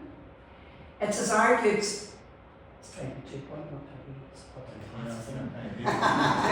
it is argued that no woman would satisfy the need of Burns, but there is only one woman of whom fortune has bestowed a very special distinction, and that was Bonnie Jean. To me, the perfect woman. For her, he wrote, "I see her in the dewy flowers. I see her sweet and fair. I see her in the tune for birds. I hear her charm the air. There's not a bonny flower that springs by fountain shore green. There's not a bonny bird that sings that minds me, oh my Jean. Of all the airts the wind can blow, I dearly love the west. For there the bonny lassie lives, the lassie I love best. There's wild winds grow and rivers row, and mony a hill atween, but day and night my fancy's flight is ever wi' my Jean." She was exceptionally and fiercely loyal, a devoted mum and grandmother. Her love for her husband never wavered. To her children, she was the best of mothers. To her friends, she was true. And to her husband, she was loyal to the end and beyond, even in widowhood. He also wrote these words for his lover, Clorinda, whom his secret love affair inspired one of his most beautiful songs ever written. Had we never loved so had we never loved so kindly, had we never loved so blindly, never met or never parted, we would ne'er be broken-hearted. I will leave Robert Burns to have the last word on what he thought about us lasses. The sweetest hours that e'er I spent were spent among the lasses. There's now but care in every home, and every hour that passes on. What signifies the life of man, if it were me for the lasses own? The wisest man the world e'er saw, he dearly loved the lasses own. Gentlemen, you couldn't live without us, nor could we live without you by our sides. So ladies, I'd like to ask you to raise your glass and toast our laddies. To the laddies. Thank you.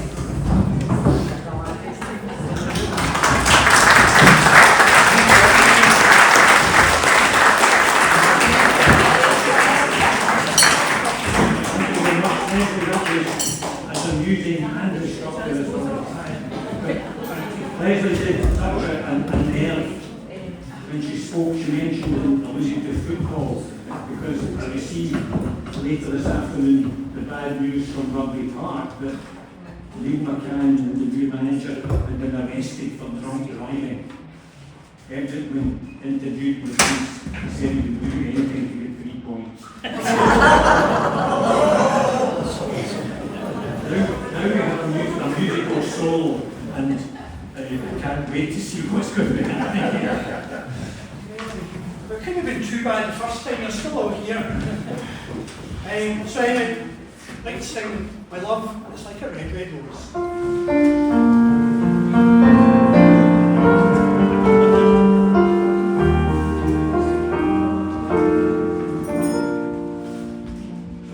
Oh, my love, it is like a red, red rose that's newly sprung in June.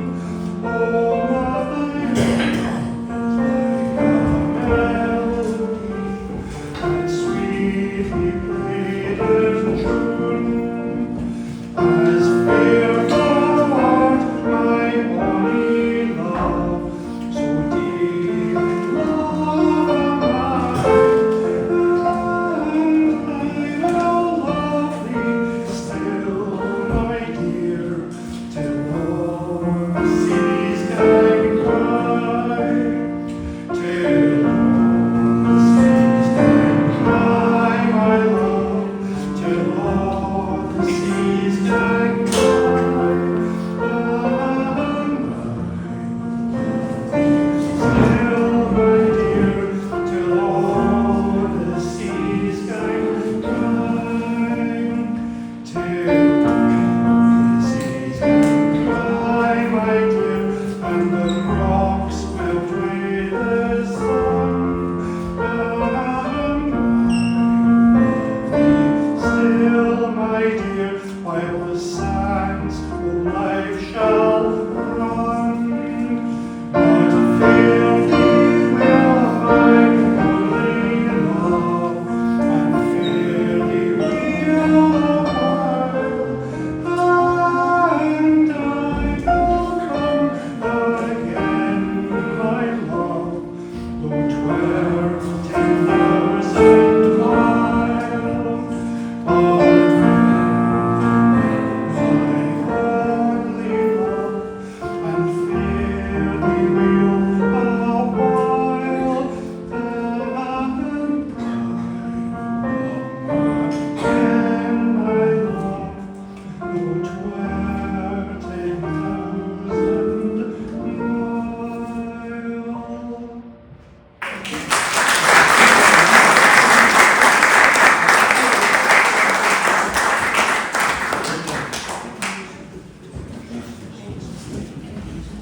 I've just been told that Mary refuses to play.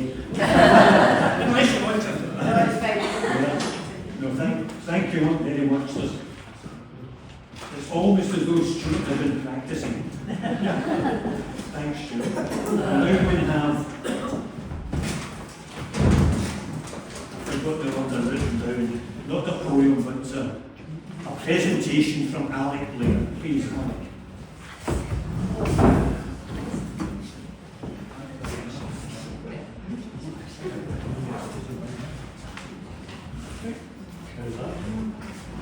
Hi, good evening. Alec, you. Oh, yes, that's with the like this. Whoa! Disaster.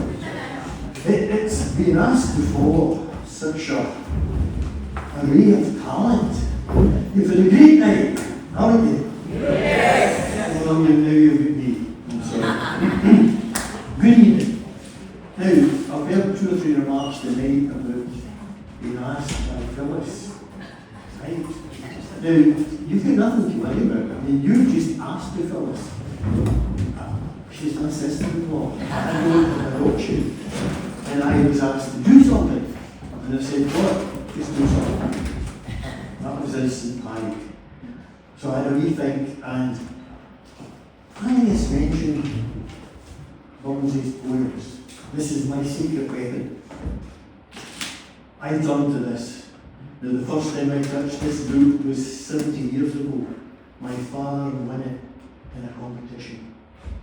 And at that time, the only thing that fascinated me was came in its own wee box. It was, and I'm delighted to say 70 years later it lives in our bookshelf, still in its box, but it comes out often. I look for inspiration, and it suddenly dawned on me, what did mums do for inspiration? Oh, that's another thought. So, links, the book, mums, poetry. Oh, sorry, Bonnie Leslie, she be back over the border. She's gone like Alexander, to spread her conquest further. The seer is still lover, and love but her forever. For nature made her what she is, and man is such another. Now, the links all come together at some point, because 70 years ago, it's a big thing in all the towns around here to have a festival, a celebration, an event over somebody that was famous, or a big event. Everyone had Minimus and the Minimus Festival. Winning had the bingo shoot. Socrates had the Sea Queen, where I grew up. And Stevenson had Bonnie Leslie. And you wonder why she had Bonnie Leslie. And why Burns wrote about her. Well, we know why Burns wrote. And we have the proof in 4 different letters, 2 of which I'll mention after meeting her. One was to Mrs. Francis Dunlop, a mentor and friend, who said, of this girl she met, I am longest in love. The second was to Alexander Cunningham, as editor in Edinburgh. And to quote directly from the letter he received after the details of business, it reads, as for the rest of my fancies and reveries, how lately I met Miss Leslie Bailey, the most beautiful, elegant woman in the world. How I accompanied her and her father's family 15 miles on their journey out of pure devotion to admire the loveliness of the works of God in such an unequal display of them. And how in galloping home at night I made a ballad of her. So there's no doubt, and I'm sorry, gentlemen, you told me Leslie loves, but this must be the best. I'm sorry, Molly, you listed the catalogue of women, and this was his only, as far as I know, unrequited love. So that says something for women for Stevenson. But there we are. But, and this is my problem, when I start researching, I go for a tangent, I get lost in a rabbit hole. And here's the first one. He met her in Dumfries. She came from Stevenson. Her father had been a captain in the East India Company and built Mayville, the house off the old highway in Stevenson. So, what's Dumfries got to do with it? And, come on, fair's fair. He went down there. He met her in Dumfries. He visited. He rode 15 miles, that's as far as I am from the priest, and back at a gallop. Look at this poor horse. Come on, turn the shanter in Meg, and Meg was a big part of the story. And if this poor horse hadn't been there so he could gallop back and ride the rhyme, there'd have been nae Bonnie Leslie, nae Leslie Festival in Stevenson, no book, no me, I probably wouldn't have been there. It's as simple as that.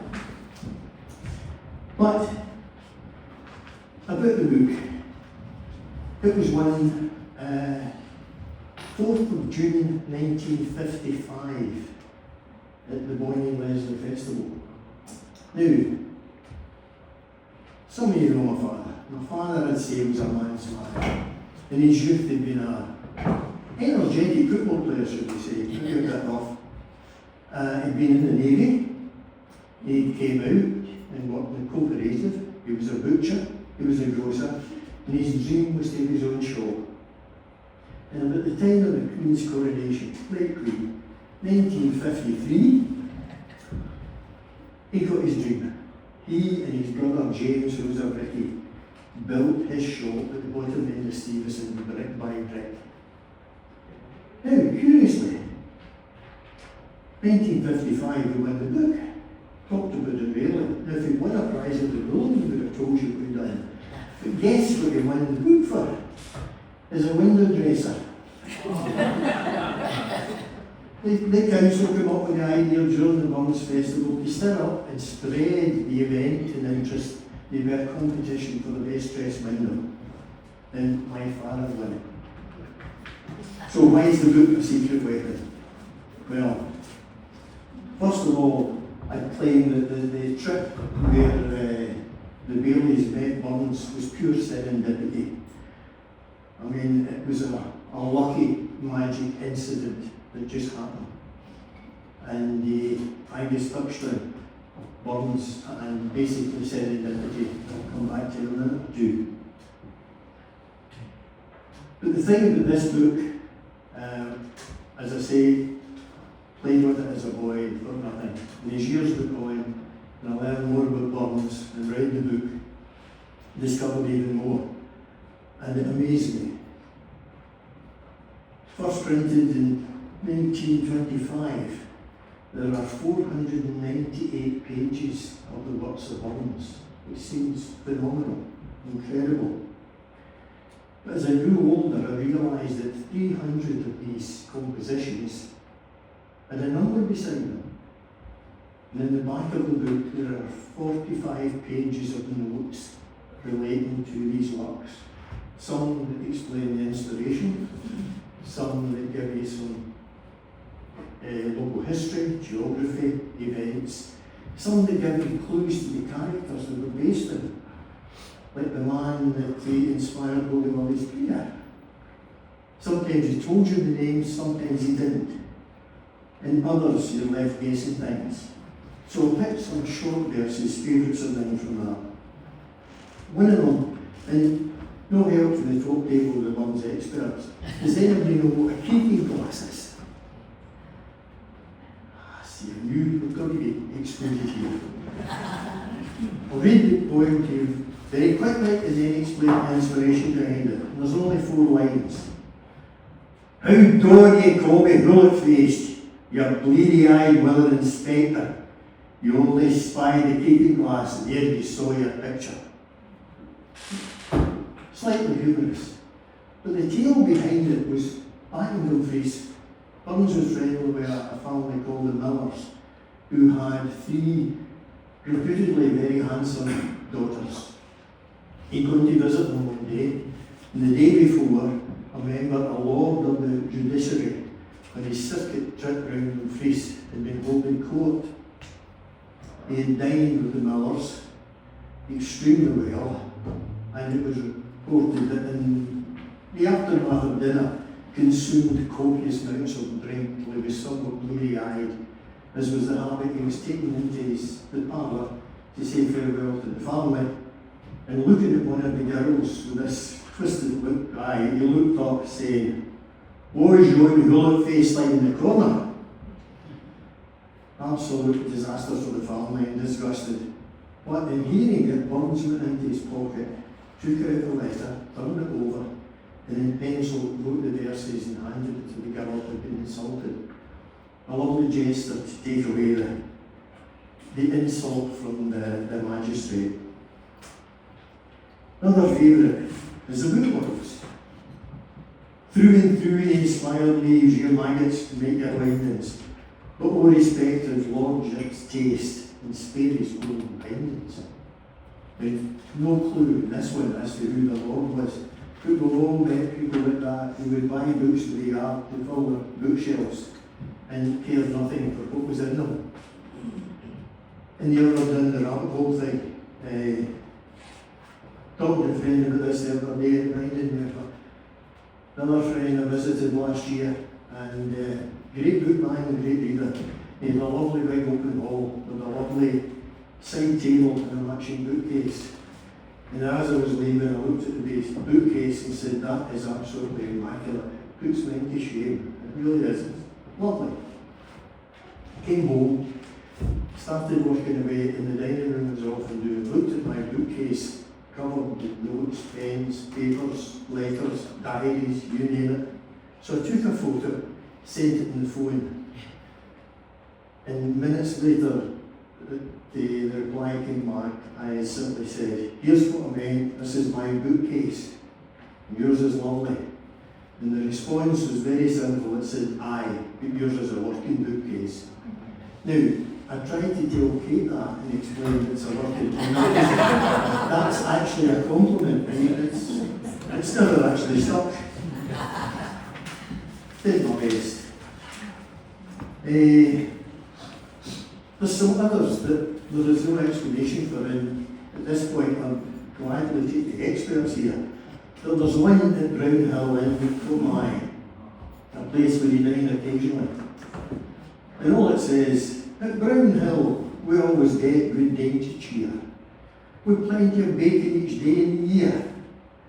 We've all things that's nice, mostly in season. But why always bacon? Don't tell me the reason. Now, I'd love to know the answer to that one, but that's it.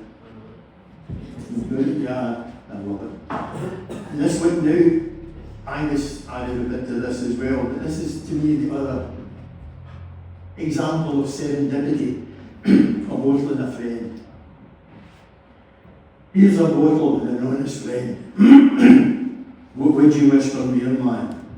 What ends before his life may end? What his share may be of care, man. Then catch the moments as they fly, and use them as you outline. Believe me, happiness is shy, and comes not fragrant salt wine. If that's no serendipity, you've all had the experience, sitting down in a dram with a friend, and after you think, that was lovely, that was a magic moment. And that's what it's all about. It's not even go looking for it. These are the ones and moments you treasure. You bring to practice. But I don't want to get too serious and all that. And before I go, I'll leave you with one that's a bit light-hearted. Well, I like this one. How many of you fed up with the state of the roads? Simple as that. Well, he wrote an epigram to roads. And there's some debate about where it was. I think it was maybe between Kilmarnock. No, it wasn't Kilmarnock, it was Stuart. Sorry, boy. Our pal for Stuart would be half at that one. Who would want to go to Stuart anyway? So, epigram and rough roads. I'm now arrived, thanks to the gods, through pathways rough and muddy. A certain sign in lacking roads is no this people study. Although no scriptures crammed, I'm sure the Bible says that heedless sinners shall be damned unless they mend their ways.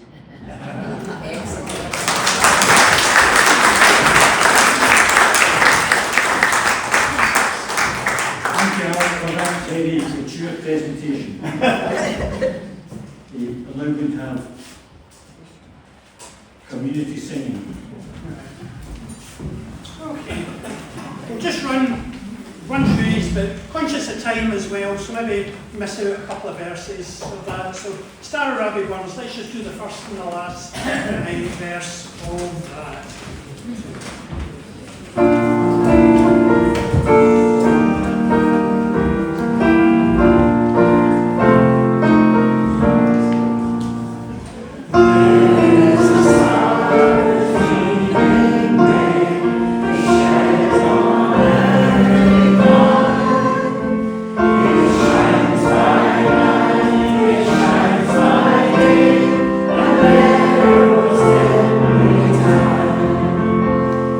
Oh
glasses. So,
right, and let's just do first, second, and third. Right, so first, second, and last of Afton Water.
Evening draws to a close. Are you on? Is- Can you hear? You on? Yes.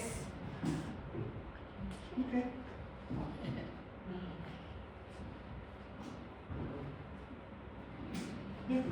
Okay. Talk.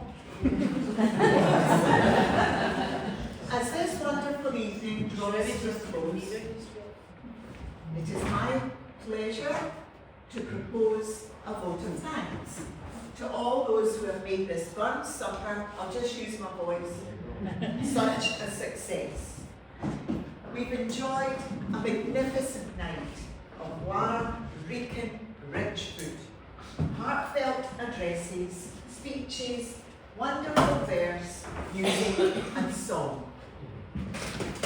We've been well fed, well hydrated, and thoroughly entertained. Firstly, a special unca-gid thanks to the Kirkgate fundraising team and the willing helpers for coordinating this splendid gathering. We must thank our chairman Angus for guiding us through the evening and keeping us in line. You'll miss his gavel when they have to part company at the end of the evening. To Peter Piper, starting off our proceedings with his enthusiastic piping in of the haggis, with skill and flair. Thank you. To Stuart, our thanks for addressing the haggis so passionately and ensuring it didn't run away, and remembering to toast it. Compliments to the chefs and serving staff for a truly authentic haggis meats and tatties, even though it had a kind of binding round it, that I kept in place. Hearty soup, tasty dessert, ensuring we were all well fed. The immortal memory to Angus for a stirring, enlightening, truly inspiring yet suitably witty immortal memory.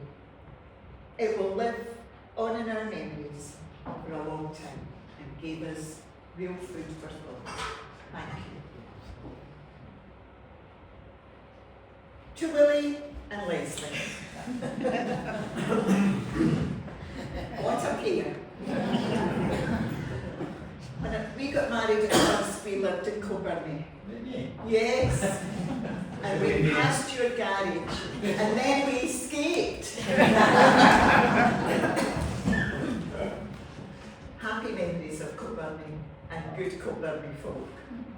Remember it so well. Avils Hill was where we were. With a view over the park, and often we passed your garage and thought, we'll never have one of them. We loved your house as well. We admire that too. She's got no script.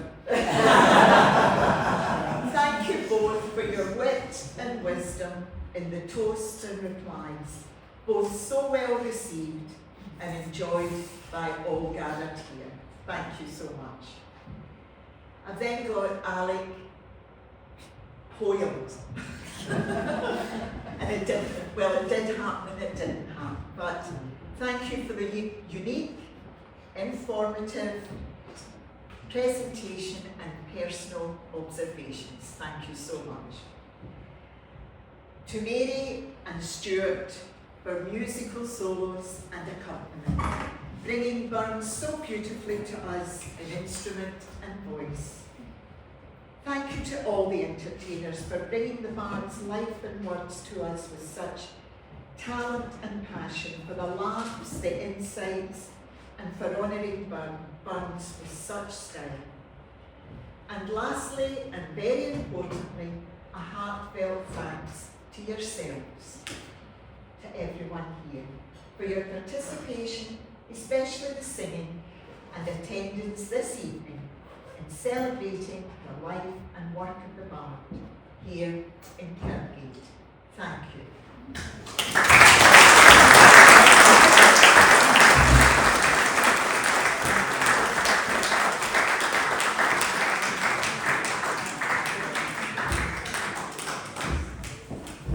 Thank you very much, Ed.